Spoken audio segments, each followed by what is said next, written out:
Pour le groupe UDI pour 5 minutes.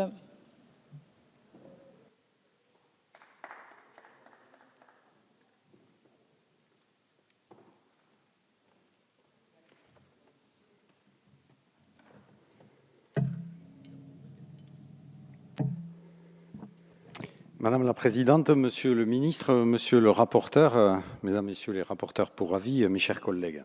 Nous achevons l'examen d'un texte controversé puisqu'il a été rejeté hier dans son intégralité par le Sénat. La navette parlementaire a relevé de nombreuses divergences et des points de vue inconciliables, en particulier sur les modalités d'accès à la carte de séjour pluriannuelle ou au titre de séjour réservé aux étrangers malades. La mesure la plus caractéristique de ce désaccord a d'ailleurs été l'instauration par le Sénat d'un quota triennal d'étrangers autorisés à s'installer en France, rejeté ensuite par l'Assemblée nationale. L'échec de la CMP et le rejet du texte par le Sénat nous amènent donc à examiner le texte adopté par notre Assemblée lors de la précédente lecture. Sans nier les difficultés qui entourent la politique d'immigration, cette dernière ne doit pas être uniquement perçue comme une contrainte à juguler. Elle peut être aussi une chance. Pour autant, elle doit aussi rimer avec intégration, dont les composantes sont l'apprentissage de la langue, l'appropriation des valeurs de la République et l'accès à l'emploi. Dans ce même esprit, le projet de loi a l'avantage de rénover le contrat d'accueil et d'intégration reconnu, notamment par l'IGAS, comme un dispositif coûteux et présentant certaines faiblesses. Nous souscrivons donc à votre volonté de mettre en œuvre une logique personnalisée. Pour autant, une simple information sur la vie en France et les droits et devoirs qui y sont liés est loin d'être à la mesure de l'enjeu. L'étranger qui souhaite s'installer durablement sur le territoire français doit, avant son entrée en France, apporter la preuve de sa capacité d'intégration à la société française. S'agissant des conditions de connaissance de la langue française pour la délivrance de la carte de résident, l'intention est louable.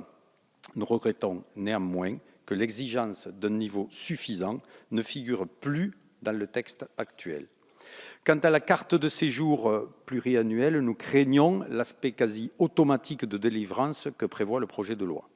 En outre, les conditions de délivrance du titre de séjour pluriannuel ont été, à notre sens, excessivement assouplies. Un autre des objectifs affichés de ce texte est celui de contribuer à l'attractivité de la France.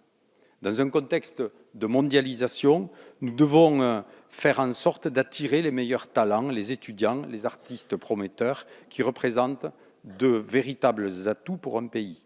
Mais, là encore, la navette parlementaire n'a pas permis d'encadrer davantage les dispositions en question. S'agissant par exemple des passeports talents, les termes demeurent vraiment trop incertains.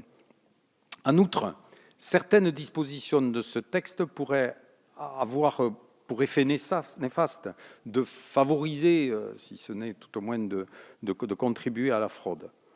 Je pense notamment à l'élargissement de l'accès à la procédure de séjour pour les étrangers malades et de l'autorisation de séjour de plein droit pour le parent d'un enfant malade.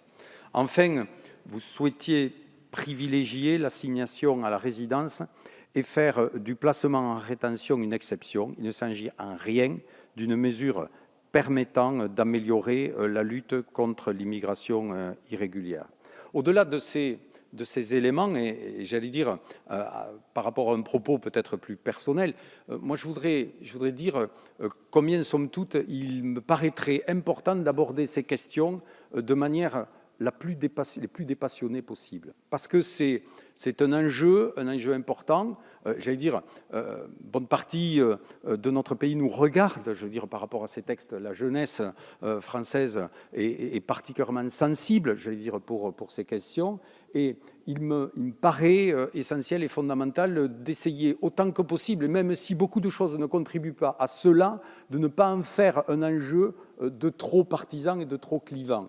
Parce que la France est belle, la France est grande quand elle est ouverte, quand elle est accueillante, mais quand aussi elle est responsable pour essayer de faire de telle sorte que nous puissions faire cela avec la responsabilité qui s'y est et avec la nécessité, j'allais dire, d'accueillir celles et ceux qui doivent légitimement pouvoir venir dans notre pays parce qu'ils sont pourchassés dans leur pays d'origine, mais non pas, pour paraphraser un ancien Premier ministre, accueillir toute la misère du monde.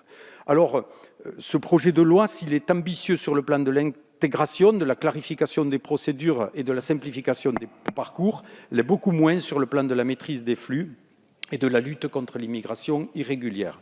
Par conséquent, et avec regret, le groupe UDI votera donc, comme lors des précédentes lectures, contre ce texte. Merci. La parole est à Monsieur Stéphane